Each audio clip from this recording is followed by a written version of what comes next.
সেনাবাহিনীর মানে দায় নিয়ে বলছি, বাংলাদেশ একটি ব্যতিক্রম একটি দেশ, যেখানে সামরিক অলিগার্কি দুর্দান্ত, ভয়ানক, মারাত্মক আকারে স্টাবলিশ হয়েছে।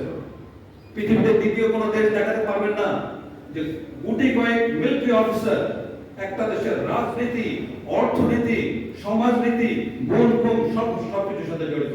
আবার দ্বিতীয় কোনো, আপনি পাকিস্তানের কথা বলবেন, পাকিস্তান, হ্যাঁ, এটা সেনাবাহিনী কেন্দ্রিক একটা সরকার। বলা হয় যে প্রত্যেক দেশের একটা আর্মি আছে, আর পাকিস্তান আর্মির একটা দেশ আছে, এরকমই ভাবে বোঝানো হয় পাকিস্তান আর্মির কত বড় ক্ষমতা। কিন্তু আপনি দেখান যে বাংলাদেশে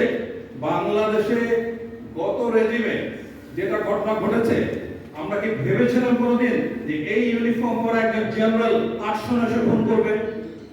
আমি কেন সেই বাহিনীর দায় নেব যখন আমার সম্পর্কে বলা হবে যে আপনি তো ওই আর্মির, যে আর্মির লোকের এত কিছু করেছে?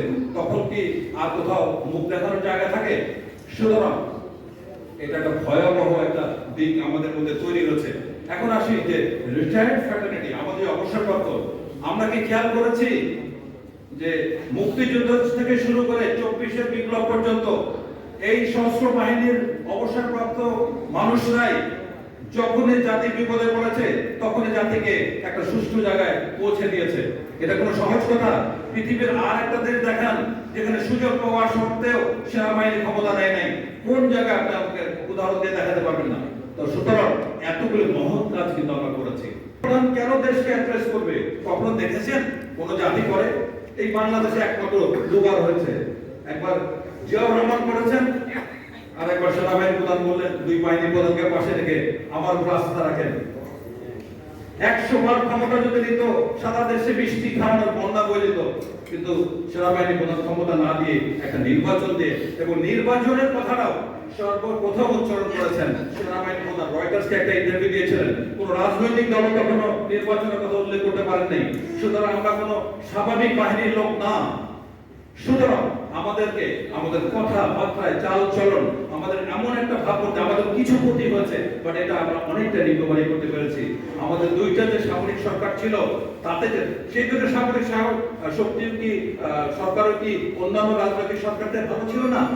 উত্তর হয়তো ইয়েস। এখন বিষয় আছে জাতীয় নিরাপত্তার বিষয়টি। আমাদের জাতীয় নিরাপত্তার বিষয়ে আমি ওয়ার্ক স্টাডিজের স্টুডেন্ট হিসেবে অত্যন্ত ভয় পাই। আমি 4 বছর ইন্সট্রাক্টর ছিলাম এফডব্লিউসি তে, এবং চিফ ইন্সট্রাক্টর ছিলাম 1 বছর। এই সারা সময়টা যখন জাতীয় নিরাপত্তা নিয়ে পড়াশোনা করেছি, আমার ভিতর কেঁপে কেঁপে উঠতো যে আমাদের কি আছে। আমি একটা কথা সংক্ষেপে বলি, এই জাতির জন্য সবচেয়ে বড় যেটা প্রয়োজন, ডেটোরেন্স ক্রিয়েট করতে হবে। ডেটোরেন্স এমন একটা অবস্থা যাকে দেখে ভয় পাবে। Deterrence is a course of action, adoption of which will abstain your enemy to take its own course of action. আমাদের ডেটারেন্স ক্ষমতা নাই, আকাশ প্রতিরক্ষা একেবারে শূন্য। কিছুক্ষণ আগে আমার ছোট ভাই যে বললো যে আমাদের কিনতেই হবে, মাল্টিরোল কম্ব্যাট এয়ারক্রাফট কিনতেই হবে। যদি আমাদের থাকতো তাহলে রোহিঙ্গা বসির হতো না। আজকেও আপনি একটা শক্তিশালী অবস্থানে যান, আপনার 1-2টা প্ল্যাটফর্ম লাগবেই মাল্টিরোল কম্ব্যাট এয়ারক্রাফট, যেটা আমাদের নাই। আকাশ প্রতিরক্ষা যদি চিন্তা করেন, মিয়ানমারের সাথে যদি আলোচনা, সেই শক্তি আমাদের নাই। মিয়ানমার খুব ভালো করে জানে, এই জন্য আমাদের রোহিঙ্গা বসির করেছে।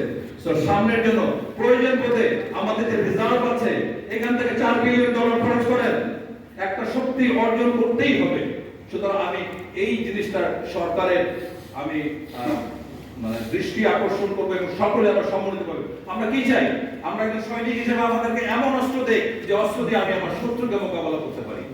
আমরা বাংলাদেশ ফার্স্ট মানে কি? বাংলাদেশের স্বার্থ যেই আমার ব্যাঘাত ঘটাবে, আমি তার বিরুদ্ধে ঝাঁপিয়ে পড়বো, সেটা আমি জীবন দেব। সুতরাং আমাদের কে শত্রু? মার্ফিস ল অনুযায়ী বলছে ম্যাপের কাছাকাছি যে নেইবার সেই তোমার শত্রু। কিন্তু এখন টেকনোলজি কি তাই বলে? তাহলে ইসরায়েল কিভাবে ইরানের শত্রু হলো? সুতরাং আমরা বলবো যে আমাদের উত্তর, দক্ষিণ, পূর্ব, পশ্চিম, উদয় সব জায়গায় বাংলাদেশ, বাংলাদেশ, বাংলাদেশ। যে আমার বিপক্ষে দাঁড়াবে সেই আমার শত্রু। হোক সে ভারত, হোক সে পাকিস্তান, হোক সে ইউনাইটেড স্টেটস। এইটা হওয়া উচিত আমাদের সৈনিকদের দর্শন। আমরা কোনোভাবে রাজনীতি এই প্রতিরক্ষার ক্ষেত্রে, দেশপ্রেমের ক্ষেত্রে কোনো সময় আনবো না। আন্দোলনের পরে আমরা কিন্তু কোনো সংস্কার পাইনি। খেয়াল করে দেখুন, গোয়েন্দা বাহিনীগুলোর কোনো সংস্কার করা হয় নাই। যদি সংস্কার না হয়ে থাকে তাহলে পুরোনো সিস্টেম ফিরতে বাধ্য।